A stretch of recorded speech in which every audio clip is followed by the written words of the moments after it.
خلاص يا جماعة، احنا نسيب بيوتنا وبلدنا ونروح نعيش في تركيا. مادام احنا خلاص بقينا امهر منهم في طاجن الفخار التركي، يبقى خلاص نروح نعيش عندهم. ايه رأيكم بقى في طاجن الفخار التركي ده؟ مش يستاهل ان انا اروح اعيش في تركيا يا جماعة؟ عايزة اقول لكم ان الطاجن ده روعة وحكاية يا جماعة.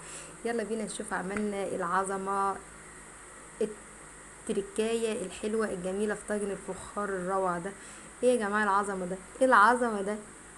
عايزه اقول لكم ان العيش لوحده حكايه يا جماعه. العيش التركي ده لوحده حكايه، والطعم كان يجنن يجنن يجنن. حاجه كده يا جماعه، بسم الله ما شاء الله، تخطف القلب. يلا بينا نشوف عملنا كل ده ازاي. حله على النار فيها سمنه زيت زي ما تحبي. معايا هنا نص كيلو من اللحمه الموزه الناعمه الحلوه دي. وبعد كده هتتشوح تشويحه مظبوطه كده، معايا حته من الدهنه عشان اللحمه بتاعتي مكانش فيها دهنه خالص.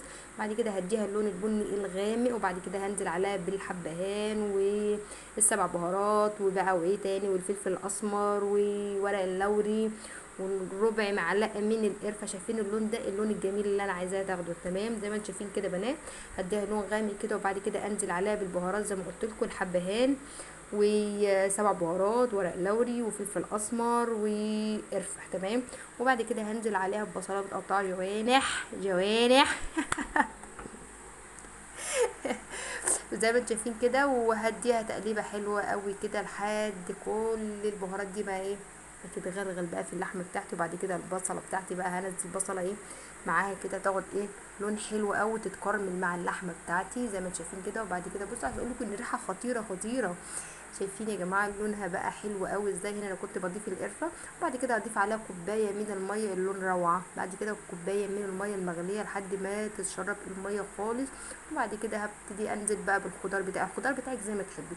انا نزلت بسله وبطاطس وفلفل وطماطم شرايح وطماطم شرايح وبصل جوانح تمام. هنا انا كنت بشيل الحبهان عشان ما يجيش في الاكل واحنا بناكله، بيبقى طعمه وحش جدا تمام. الخضار بتاعي بقى والبصل عليه. وبعد كده ايه، اول الخضار بتاعي طبعا هنزل ميه، وبعد كده ايه ضفت عليه صلصه كانت عندي في الفريزر تمام، تقريبا مع بعض لحد ما انزل كل الخضار، انزل الميه بتاعته. وبعد كده هضيف عليه ميه نص سوا. كل ده هيستوي.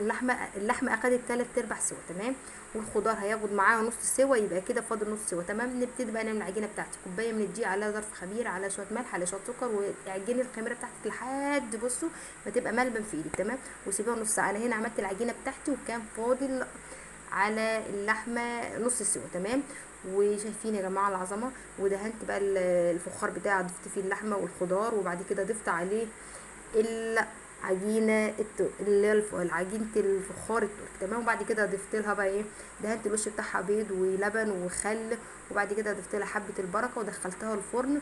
واخر 5 دقايق اخدت لون، شغلت على الشوايه اخدت لون تمام.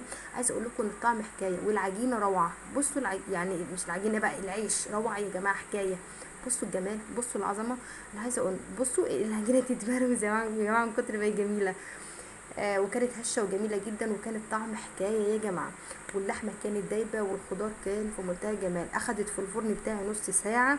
اخر شغلت لها الشوايه، اخدت لون من فوق الجميل ده. يلا باي باي، اشوفكم في فيديو جديد.